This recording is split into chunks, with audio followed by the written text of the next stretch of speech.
No matter how well I know the character, it really is a collaboration. And if you don't feel like you can collaborate, then you're not acting. You're not honoring the truth behind what's in you as an actor. Filmmaker Magazine presents Back to One with Peter Rinaldi. Giancarlo Esposito is an actor. He sat down with me in cyberspace to talk about the work. This is a podcast for Filmmaker Magazine. I went to them a couple years ago. I said I want to talk to actors about acting. Coming from a place not like a journalist, coming from a small-time filmmaker who at that time I was a little bit afraid of actors, I think. I didn't understand, even though I went to film school, even though I was at the actor studio in the 90s filming the sessions, I still was confused about how to talk to actors. I was worried I was going to say something to an actor one day as a director that was going to send them down the wrong road. And they would never come back from it. You know, over-directing was my worry. I thought if I could talk to actors about acting in a safe environment, people can listen to it. And you're number 203. This is not getting old. I feel a reverence for the work now that I never felt before. I feel like I want to join you in the work now, which I thought about, but in a way that wasn't as reverential before. Now it's like I want to spiritually join you, you know, in the work. So you're another leaf on the tree that is blooming here, and it keeps blooming. So that's my prelude. I love the way you speak about this because it comes from such a place of honesty, inquisitiveness, and integrity, and that is a beautiful thing for an actor to hear. And actors love to hear this even more from directors who are sometimes so caught up in their own vision.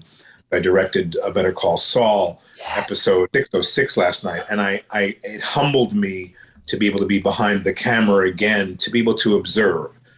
And actors we're peculiar and very intense, very interior in our thoughts, because you have to be when you start to figure out the linchpins that create a character that moves the dial and the wheel inside of you.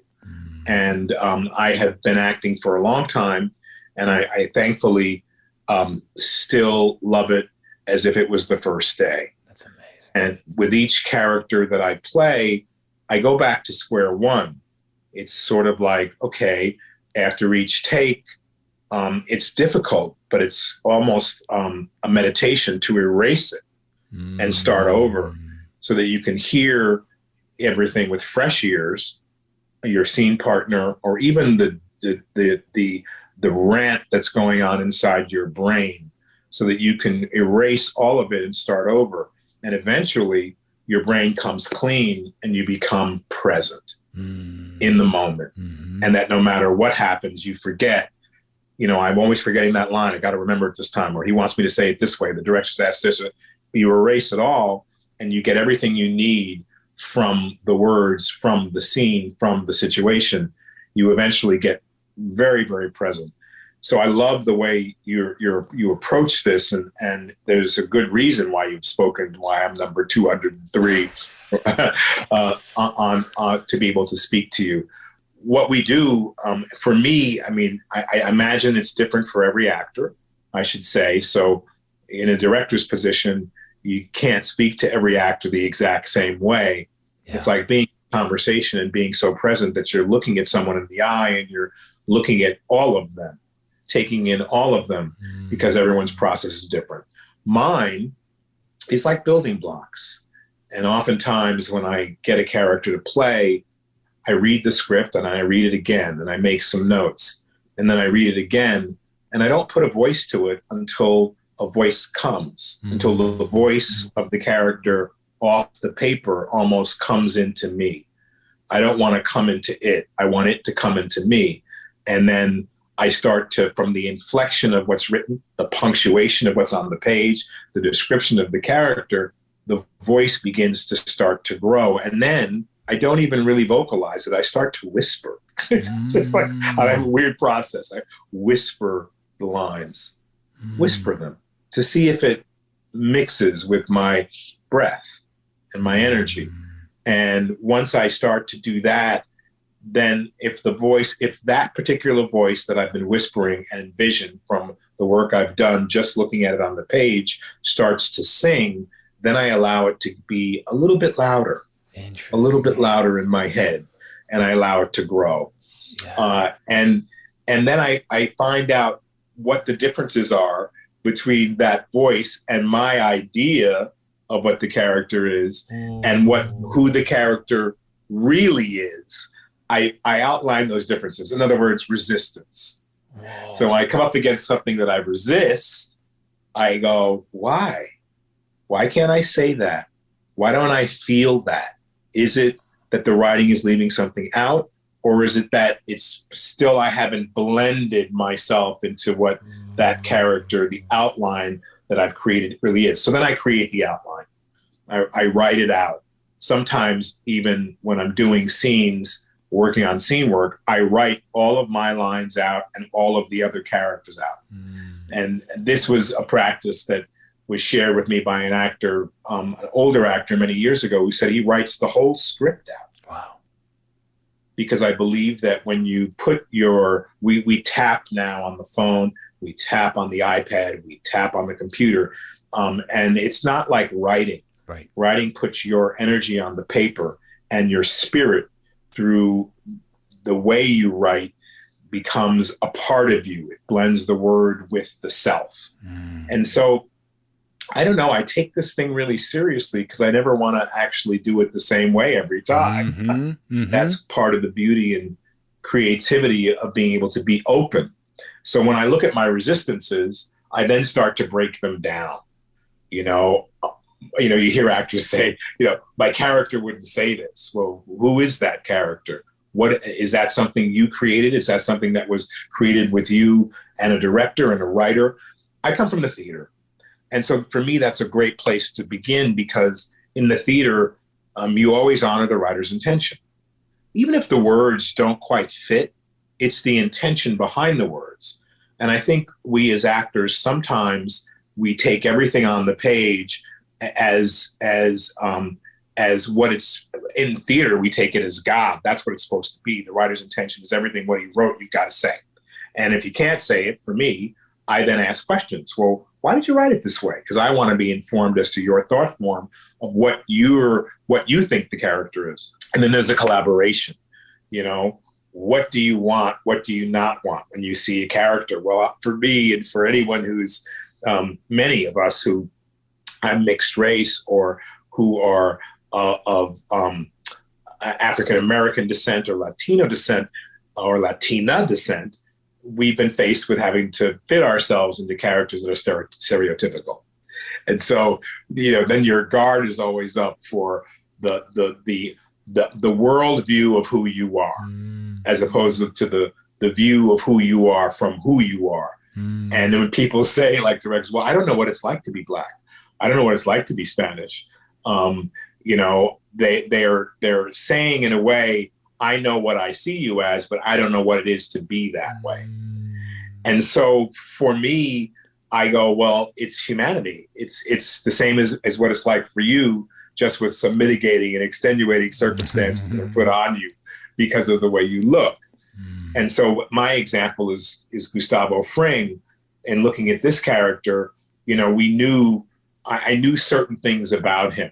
But what inspired me and what I shared with the creator, Vince Gilligan, was one line he wrote in the stage directions. Now, some actors say, forget the stage directions. Yeah, cross them out, right? Cross them out. And I do that much of the time, but not before I've read them. Because they inform me about what the author is thinking, and they guide me to questions. And when you're working with folks who are really good writers, there's a reason that they wrote that, even if it doesn't suit you. And so a stage direction that really stuck with me in my very first effort on the episode, I guess it was 212 of Breaking Bad was hiding in plain sight. And I spent hours thinking about, well, what that really means and what it means to me. So to me, acting is personal. You got to start with the personal and then allow the world to get bigger. But it's very personal what we do, and creating a character is personal. So you have to put something to it. It's not just reading words. It's making it personal, living a life of someone that you wouldn't live that life with ordinarily. And that's someone that's you. So my lifelong goal is trying to learn more about who I am and look at me when things go wrong in a given circumstance or situation, i.e., I lose my temper or lose my cool, or I'm judgmental, or I'm racist in my thoughts. That's me. That's coming from me. And if I can unpeel that onion and see why, I could then relate it back to what's going on inside me and bring a richer, more informed version of me to the character. So hiding in plain sight really intrigued me. And I started to think about people that I would see in my neighborhood who you thought did one thing, but what if they didn't do that one thing? What if they were just playing as if they're doing that one thing and they're really going and doing something else? And so this was my whole template for Gustavo Fring in the beginning. A guy, and so it was so suitable. And after talking to Vince and finally becoming a regular on the show, I said, well, what are you looking for? So actors sometimes fail to ask questions because we're always putting ourselves out there to be approved of, right? So it's the game of self-esteem and the game of approval. Did I do okay? Did I do it right? Did I do it the way you wanted? As opposed to going, well, did I do it the way I wanted? Asking myself that question. Am I pleased? Was I pleased with that? And so as a director, it grew me as an actor. How do you feel about that? What did you feel when you just did that? Did you, because like I was told by George C. Scott when I worked with him on a film called Taps, that everything you need to know is inside you. Daryl Planesian, who wrote that script, Taps, be true to yourself. Wow. And at that time, like all I wanted to do was act and be a good actor. And I realized, well, that's a journey. That doesn't happen overnight.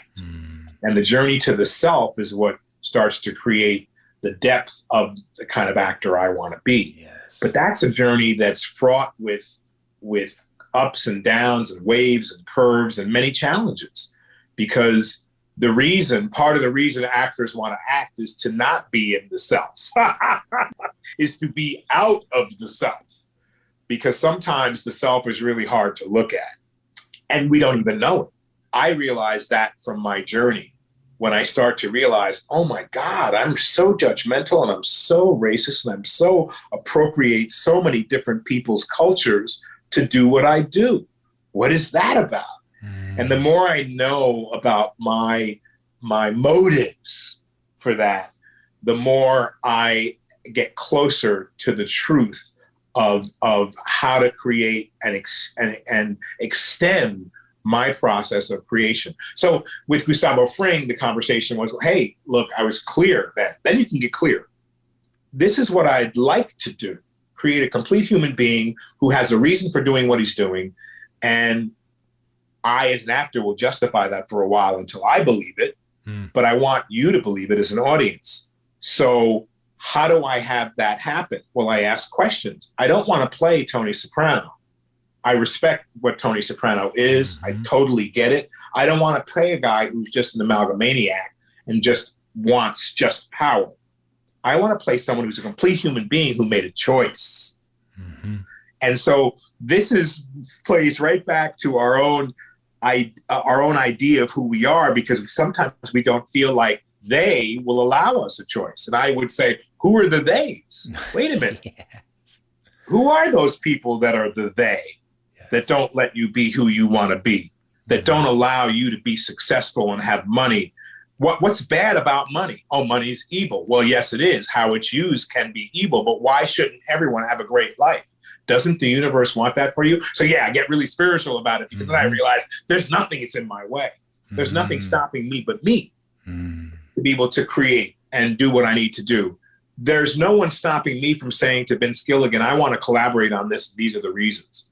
I want to play a guy that's complete. He's full. He makes his own choices. Yes, he chooses darkness because of these reasons. This is what happened in his life. You wrote this. I'm just going to expound on it. You know, he came from a family of privilege. He turned his back. He was raised in Chile. I created this whole backstory for Gus that you will never see. Maybe you'll see it at some point if we ever get a chance to do the rise of Gus. It's just stuck in my head somewhere in time. There's going to be the rise of Gus. Yes. And that could happen because I've created this whole world. So acting is world building and it's self-building. And the importance of being able to spend quiet time and not rush through the preparatory work creates a character that's lasting, indelible, and has depth. You've given me so much here. I have to come back to this idea of resistance. I feel like it's really important, and I want to understand it because you're letting us into a very important thing, I feel like. Just the idea of you whispering and then the idea of this resistance feels like you're examining your own prejudices about what you're reading and being careful not to have those prejudices lead you toward a choice too early. That's right. That would be a great way to put it. We for me, I'll say me, that I'll read and I'll say, oh, that line is not so good. I'll judge it. Yeah. That's bad writing. Yeah. I'm smarter than that. Actors have to be very smart. And I was told early on to read everything. And actors have the ability to read the dictionary and make it interesting. And actors should know a lot about the world, science, geography, mathematics, people, art, music, dance, to be able to bring that whole world in their performance. But I find if I allow myself to judge, then I've cut myself off from receiving what the intention may be. Mm-hmm. So with Gus Fring, I wanted to play a certain kind of guy that reflected a person that you don't know what he does or how he does it. So the reveal would be great that he really is someone who wants this, money, power, all these things. Yeah, part of it. No, but really revenge. Mm-hmm. He was done wrong. He wants revenge. And it reflects his psychology that he feels like, very important for me, he could do it better than the Salamancas. Mm-hmm. He could do this business so much better, so much smoother, make so much more money than Don Eladio, that he is the smarter. Oh, okay. So now you gave him a quality where he thinks a lot of himself, doesn't he? Well, yeah, he does. Right? And you got to create that. So then that's a guy who has confidence. So I was recently I do a piece called Godfather of Harlem in New York. I play Adam Clayton Powell Sr.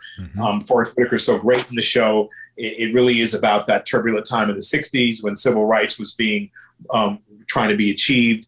And it takes place in New York. And I one day, one of the drivers who drives me came in to watch. And he came in for a moment. I didn't even see him. I got back in the van for him to take me home. He said, you know, I know about you. You take over, man. You sort of, you comport yourself. And I said, oh, you mean I control the chaos?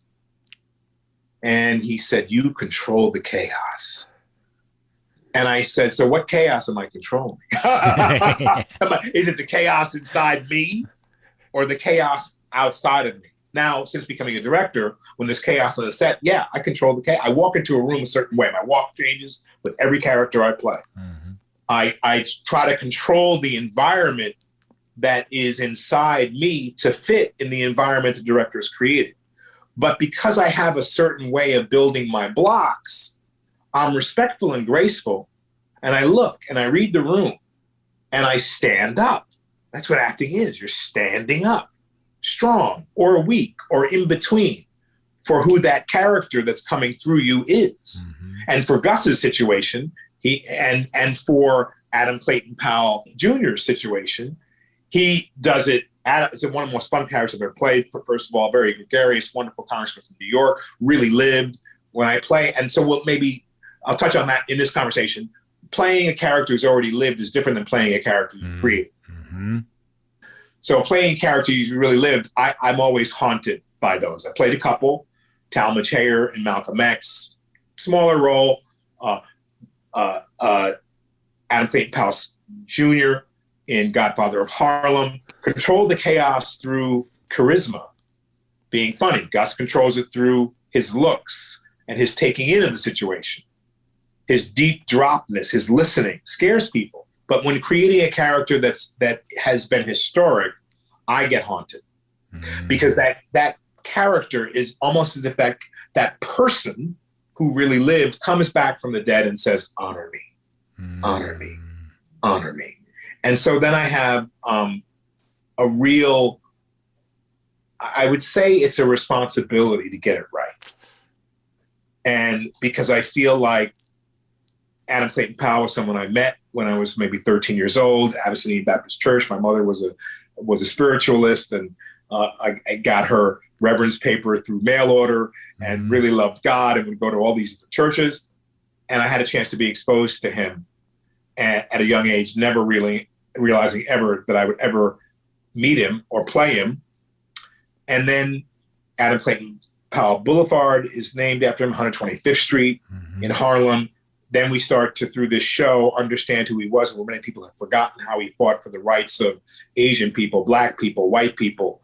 And he looked kind of white. And he spoke in a high voice, like he almost sounded like a Southern cracker. But he was from New York. And creating this character allowed me to realize that the indelible responsibility to get it right and to create a character that was him. And so then I always feel haunted. It's a different experience because there are a different set of building blocks. Then it's research. And that amount of research that I did to look at his congressional record and the speeches he said and look at his speeches and to have a good ear and imbibe what somebody sounds like and try to get that right and then let it go.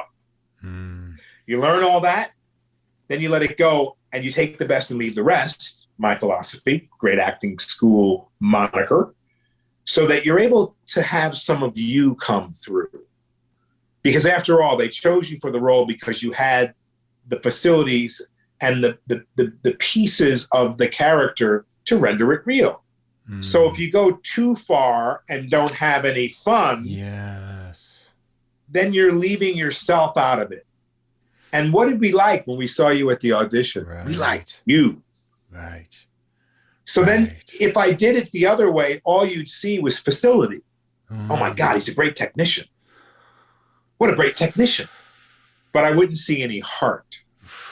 But that sounds like it's really hard to believe that. I mean, I you know what I mean? It's got to be so hard to believe that that's a valuable thing, but I totally know it is, you know what I mean? Objectively. But for you as an actor to have that responsibility, not be paralyzed by it, and yet still know that the part of you has to go into it to make that thing have heart. Absolutely. You know, actors take the dive down the rabbit hole. And at some point, to be able to have the balance of that deep dive down the rabbit hole is to understand that you also have a personality, even while you're imbibing the character, that wants to come out and should. So you want to put your complete being into it and not leave yourself by the side of the roadside. Otherwise, you look like you're just using a method. And you're not using all of you. I believe certain things. I believe acting is physical. Acting is alive. When I say physical, I mean that to use all of your intellectual property to create a character and not deal with the physical part of it is a mistake. Because we are physical, energetic beings that are fluid. And so to create and feel a way of walking, as happens for me with every character. Gus Fring, speaking about his stature and the way he walks, ramrod straight, very attentive to the way he dresses. Once we got into a world where Gus could be out of his yellow shirt in the in-service world, and the clip-on tie, which was so special for me because I went to military school and I used that clip-on tie. So here's my memory draw.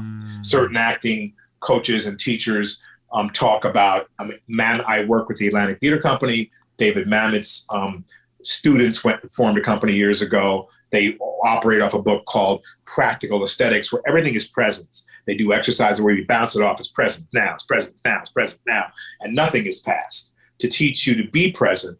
I agree that that's great to be, but then do we miss the history? Like so for me, I, again, take the best, leave the rest. I teach at that school. I believe in that method is great, but I also add to that, right? Because I feel like the history, we want to see.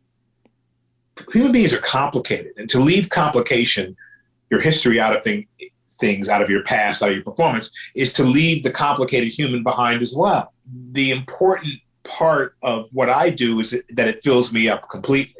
That I'm not a robot, and that I could be in the middle of a line in a scene and have a flashback of something that's conjured up from my past that makes the scene richer. And I can choose to, in that second, use it or ignore it. So for me, once Gus got out of that particular clothing, I realized all my particular nature came out. Now he's wearing a tie and a sport coat. And when I'm wearing a tie and a sport coat, I feel differently. I feel good about myself. It reminds me of a play I did years ago where I talked about top and bottom. I wear a hat a lot of the time. My shoes are always clean and shine. The middle is good because the belt is working. And the shoes, the middle, and the hat. It's the top and bottom. I had a character that did a whole monologue about top and bottom. But when I started to realize Gus's particular nature, I realized that I am really particular about where my tie sits on my neck. I went to military school. I get up, I button my jacket. I sit down, I unbutton it. I hold the doors up for ladies. And I had to think, this is Gustavo. Don't leave that part out. Yes. He's very appropriate. He's very polite. He listens. May I suggest? How can I help you? He's in a service business. I was a waiter for years. Yes. Everything in my whole world came together. That's how an actor should feel. Yes. Having waited on Bob Fosse and Gwen Verdon, having, worked in restaurants for years where people walked in and went, I just saw you in a movie. What are you doing here? And instead of being embarrassed, I'm going, I'm making a living and paying the rent, because that's what we have to do as actors, right? I'll be out of here one day. Don't feel bad for me, Argentina. I'm good. So how do we get over what people expect us to be and how to be? It's what our choices are and what we want in life that reflect how deeply we want to go into this acting thing.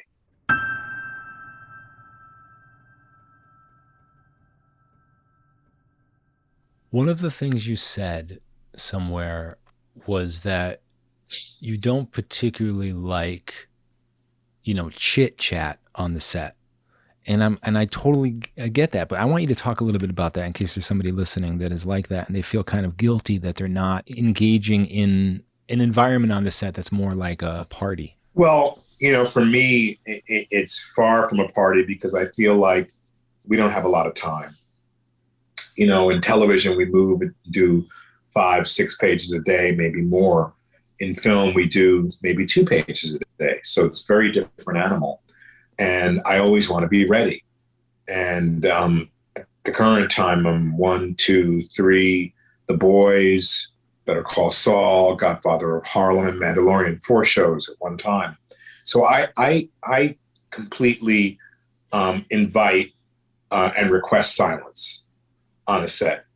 My life lately has been, some shows have had to wait because of a COVID pause. And I've had to go to that show and shoot everything I'm doing in a certain amount of days.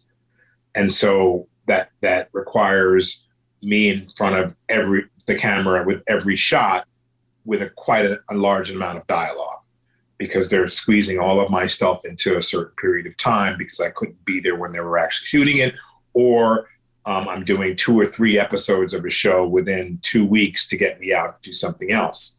And this is where your craft and facility come into play. I ask for silence. I'm in a situation much of the time these days where there is not silence. And because I have a loud, booming voice, having come from the theater and been a musical comedy singer, If the first AD doesn't control the set in the way I would like them to, I ask them to. But we have another big problem, and it's this. Yeah, phone. It's the cell phone. And because people finish a take and they feel like they've been doing a certain craft for years, that their facility is good enough to be able to jump right back in.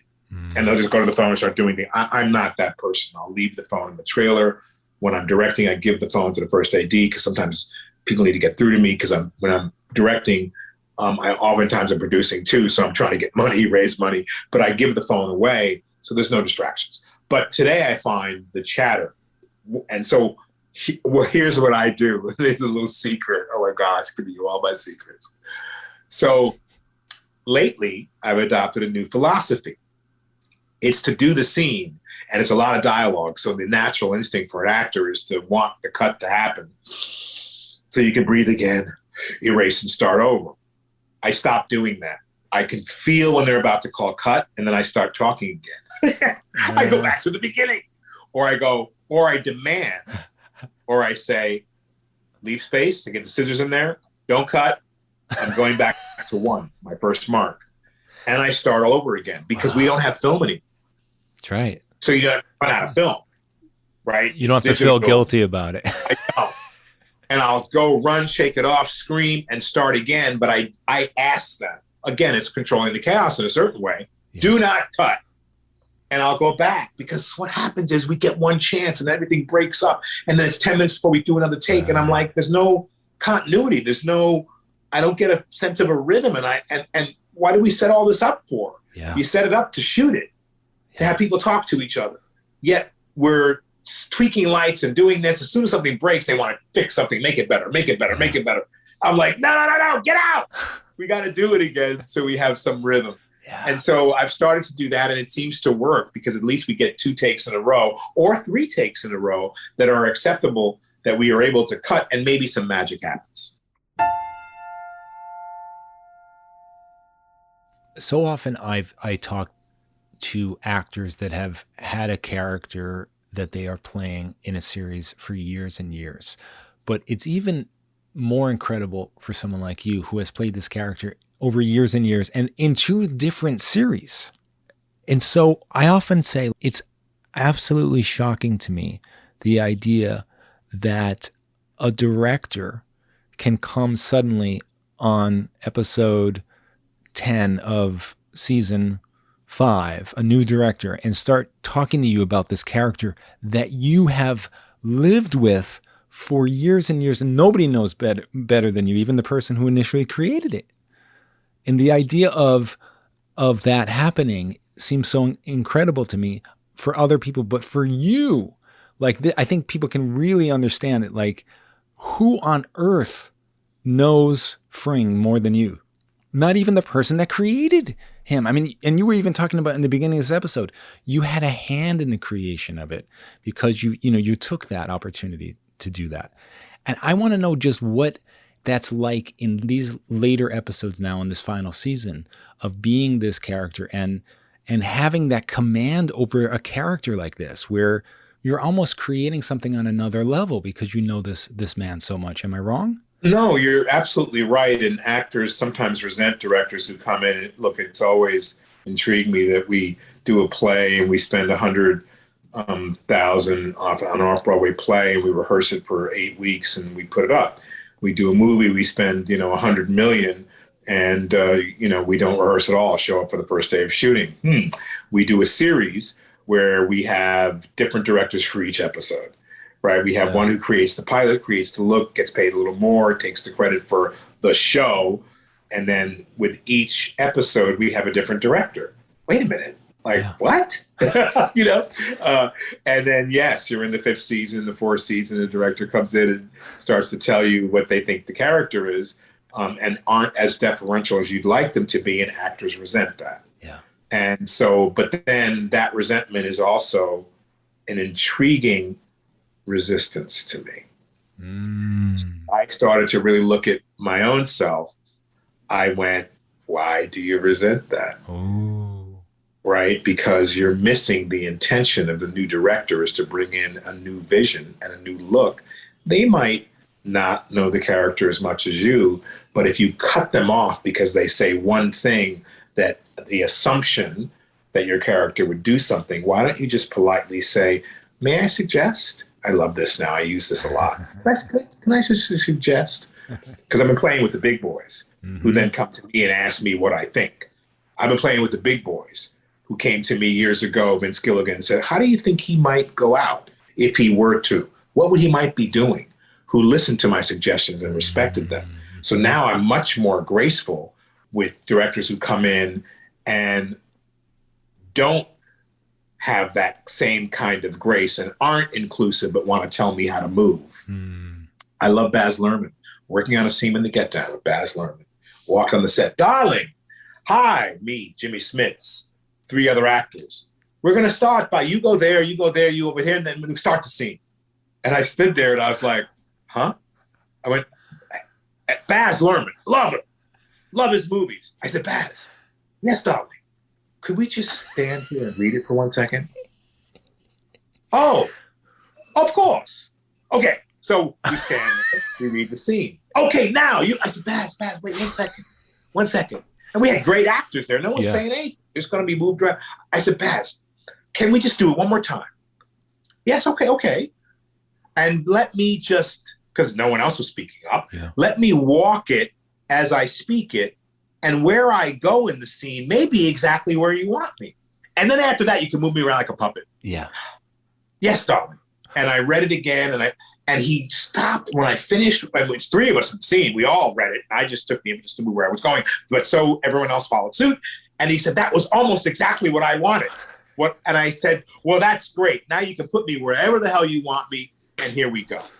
Right? But you have to understand Baz is like this. It's the world, right? Some directors are in here, starting in close, coming out, understanding his vision. But I had to get that out of me, allow me the opportunity.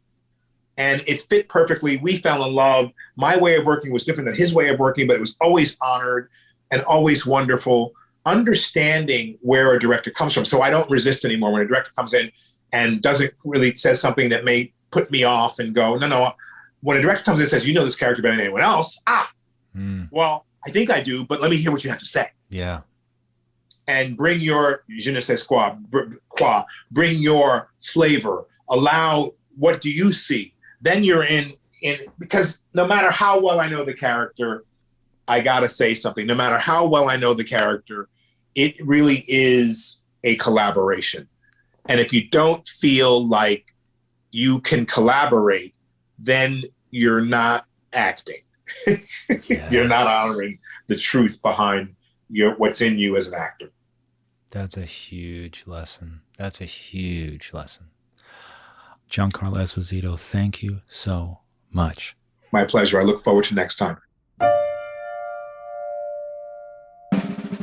Back to One is a production of Filmmaker Magazine, which is a publication of The Gotham, formerly IFP. Listen to back episodes of this podcast at filmmakermagazine.com or wherever you get your podcasts.